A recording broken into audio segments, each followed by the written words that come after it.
मैं जब सुबह सुबह तैयार होकर कॉलेज के लिए निकलती तो वह मुझे सड़क पर जरूर मिल जाता था। वह गोरा चिट्ठा और बांका जवान था। उसकी हल्के रंग की नई मोटरसाइकिल सड़क के एक ओर खड़ी रहती और वह खुद उस पर बैठा या नज़दीक ही चहलकदमी करता दिखाई देता। जब कभी वह उस जगह से गायब मिलता, मैं उसे इधर उधर गर्दन घुमाकर ढूंढने को मजबूर हो जाती। तब वह कभी चाय की दुकान में चाय पी रहा होता तो कभी पान वाले के पास और कभी गुलाब की झाड़ी के पास हाथों में गुलाब लिए खड़ा दिखाई देता। उसकी नज़र मुझ पर ही लगी होती और जब मैं उसकी ओर देखती तो वह अपनी नज़र दूसरी ओर घुमा लेता। हम लोग एक बस्ती के पक्के मकान में रहते थे जिसमें हर तरह के लोग रहते थे। कुछ ओबीसी कहलाते, कुछ एससी, कुछ अल्पसंख्यक। पिछले कुछ सालों से कुछ गुंडे टाइप लोगों ने हमें भी सताना शुरू कर दिया था, इसलिए मैं बड़े संकोच से घर से निकलती थी। सच पूछो तो मुझे भी उसे देखना अच्छा लगता था। डर लगता था कि कहीं यह उन गुंडों में ना हो जो आजकल हर जगह आतंक फैलाए हुए हैं और चुनाव व त्योहारों में आगे बढ़ चढ़कर हिस्सा लेते हैं। मैं जब तक उसे देख न लेती दिल को चैन नहीं मिलता था।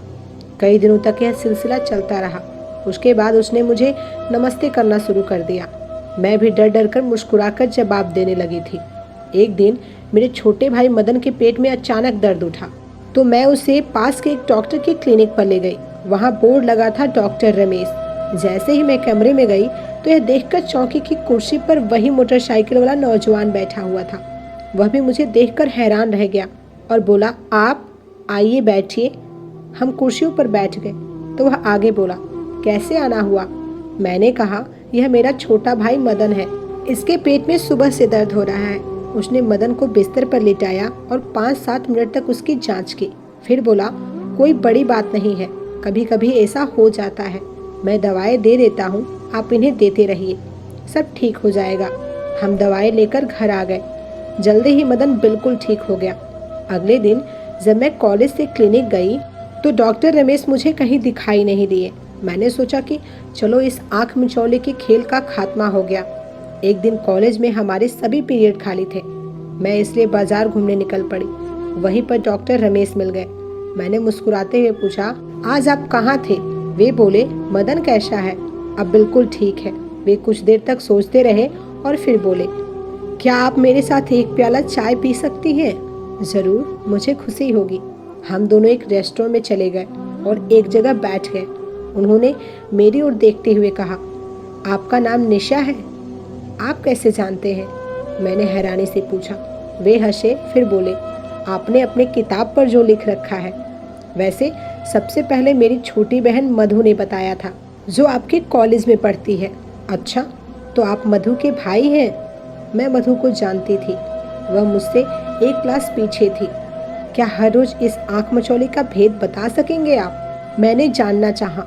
बैरा चाय रख गया था और हम चाय पीने लगे थे। डॉक्टर रमेश धीरे से बोले, बहुत दिनों से मैं इस भेद को खोलना चाहता था पर हिम्मत नहीं बटोर सका। आज मौका मिला है, पर सोचता हूँ कि आप कहीं बुरा ना मान जाए। मैं चौंक कर उनकी नीली आंखों में झांकने लगी। फिर मैंने संभल कर कहा, जो आप कहना चाहते हैं साफ साफ कहिए। बात यह है निशा जी, जब से मैंने आपको देखा है मैं आपको चाहने लगा हूँ। मैं आपको अपनी पत्नी बनाना चाहता हूँ। क्या आप मेरा जिंदगी भर साथ दे सकती हैं? मेरी धड़कनें तेज हो गई थी। मैं कुछ पल चुप रही, फिर बोली, देखो, इस बारे में मैंने अभी कुछ सोचा ही नहीं है। एक तो मेरी डॉक्टरी की पढ़ाई का आखिरी साल है और इम्तिहान सिर पर है।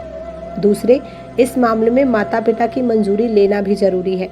अगर आपकी मंजूरी मिल जाएगी तो बाकी सभी की भी मिल जाएगी और हमारे रास्ते में कोई रुकावट नहीं आएगी। उन्होंने मेरी राय जाननी चाहिए। मैं मुस्कुरा उठी थी। मेरे सभी पर्चे बहुत अच्छे हुए थे। जब नतीजा आया तो कॉलेज में मेरा नंबर 4था था। डॉक्टर रमेश ने आकर मुझे बधाई दी और कहने लगे, बस निशा, अब तुम अपने माता पिता को भी अपना फैसला बता दो। तुम्हारी नौकरी के लिए भागदौड़ मैं करता हूँ। मदन, जो मुझसे 2 साल छोटा था और इंजीनियरिंग कॉलेज में पढ़ रहा था, उसे मैंने एक दिन अपने दिल की बात बताई। सुनकर वह बहुत खुश हुआ, क्योंकि वह भी कई बार डॉक्टर रमेश से मिल चुका था। फिर मदन ने ही माता पिता से बात की और वे भी मान गए। कुछ दिनों के बाद पिताजी ने डॉक्टर रमेश को चाय पर बुलाया। शादी के बारे में बात चल पड़ी। बातचीत के दौरान पिताजी कहने लगे, देखो रमेश, हम जाति से हरिजन हैं और आप ब्राह्मण। क्या आपकी बिरादरी एक हरिजन लड़की को अपनी बहू बनाने को तैयार होगी? क्या आपको समाज के गुस्से का सामना नहीं करना पड़ेगा? यह ठीक है कि सरकारी नौकरी मिलने की वजह से हमारा खान पान अच्छा है और अहम यह है कि निशा पढ़ने में भी बेहद होशियार है, पर आजकल तुम जानते ही हो कि ऊंची नीची जातियों के विचारों में भी दिक्कतें आने लगी हैं। सरकार मुंह से नहीं कहती, पर जो लोग हल्ला करते हैं उन्हें हर तरह की छूट दे रखी है।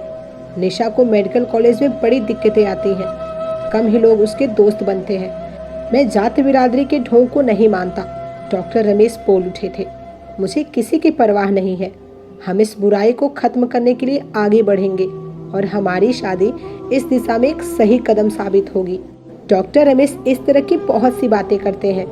ऊंची जाति का होने पर भी उन्होंने इसीलिए हमारे लोगों की बस्ती में क्लिनिक खोला ताकि कोई बीमारी से न मरे।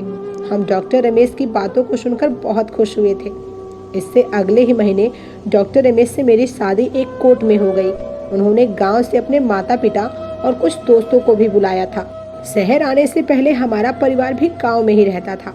हमारे गांव से उनके गांव की दूरी केवल 5 किलोमीटर ही थी। चूँकि शादी कोर्ट में की थी, उनके माता पिता को एकदम पता नहीं चल पाया कि हमारी जाति क्या है, पर डॉक्टर रमेश के माता पिता को शादी के बाद पता लग गया कि हम हरिजन हैं, तो वे कुछ गुस्सा हो गए। वे दूसरे ही दिन गांव लौट गए। फिर क्या था, उनके पूरे गांव में जंगल की आग की तरह यह खबर फैल गई। शादी के बाद जब पहली बार हम गांव गए तो माता पिता बहुत ही नाराज थे, पर महेश के पैसे और डॉक्टर की डिग्री के आगे ज्यादा बोल नहीं पाई। हमें देख एक बुजुर्ग दूसरे से कहने लगा, देखो भाई, क्या जमाना हो गया है। छोटी जाति के लोग हमारे पास जी हजूरी करते थे, आंगन में जूते उतार कर चलते थे। अब उन्हीं लोगों की लड़कियां हमारे लड़कों को फंसाकर शादियां करने लगी हैं। हमारी इज्जत तो मिट्टी में मिल गई। दूसरे बूढ़े ने ताना मारा, अरे रमेश, क्या तुझे अपनी बिरादरी में कोई लड़की नहीं मिली? रमेश चुप रहे। पर मैं जानती थी कि यह कैसा समाज है जो इंसानों के बीच दीवारों को हटाने की जगह और बना रहा है। आखिर यह ऊंच नीच का भेदभाव कब तक जारी रहेगा? रमेश मुझे समझाने लगे, निशा, तुम इन लोगों की बातों का बुरा मत मानना। गांव वाले अनपढ़ और गंवार हैं जो समझाने पर भी नहीं समझते। अब तो ये लोग व्हाट्सएप वगैरह पर खूब जातिवाद फैलाते हैं। इसका तो मुकाबला करना ही होगा। जब लोगों में समझ आएगी तभी समाज में धीरे धीरे बदलाव आएगा। हम कुछ दिन बाद शहर आ गए। कुछ ही महीने गुजरे थे कि मुझे डॉक्टर की डिग्री मिल गई। हम दोनों अब एक ही सरकारी अस्पताल में काम करने लगे। फिर 1.5 साल बाद हमारी बदली हमारे गांव के पास के एक अस्पताल में हो गई। अपने इलाके के लोगों की सेवा करने से हमें बड़ी खुशी होती थी। गांव में रमेश के एक पक्के दोस्त घनश्याम, जो स्कूल में मास्टर थे, के घर बेटे ने जन्म लिया। इस खुशी में उन्होंने एक बहुत बड़ा भोज किया। जब खाने का समय आया और चावल परोसे जाने लगे तो हम भी पत्रे लेकर गांव वालों के साथ बैठ गए। पर यह क्या, पूरे के पूरे गांव वाले पतलों में अपना अपना खाना छोड़कर उठ खड़े हुए और कानाफूसी करते सुनाई दिए। हम किसी हरिजन के छुए अन्न को नहीं खाएंगे। इन्हें बुलाया ही क्यों? मैं हैरान रह गई। मैंने सोचा भी नहीं था कि हमारे आने से इतना बड़ा भूचाल आ जाएगा।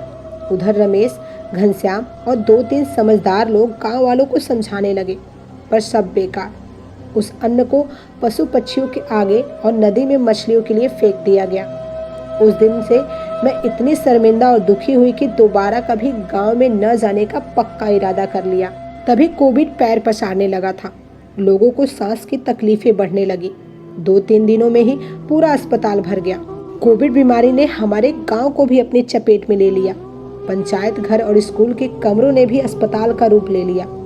डॉक्टर कम और मरीज ज्यादा, और डॉक्टरों को भी डर लगना कि उनकी सेहत न बिगड़ जाए। मम्मी पापा को हम अपने पास ले आए। हमने तन मन से गांव वालों की मदद की।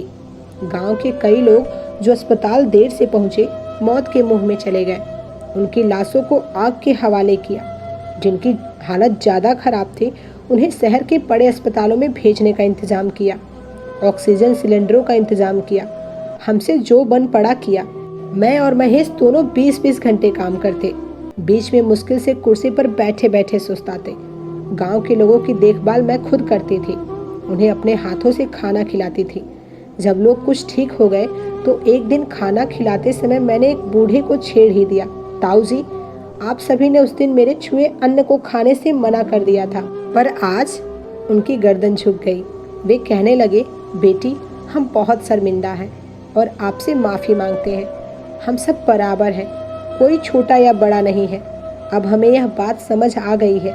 दूसरा आदमी बोल पड़ा, बेटी, तुम तो हमारे लिए ज़िंदगी बनकर आई हो। मुझे उनकी बातें सुनकर संतोष हुआ। महामारी पर काबू पाने में तकरीबन 2-3 महीने लगे। इस बीच गांव के सभी लोग दिन रात हमारी तारीफ ही करते रहते थे।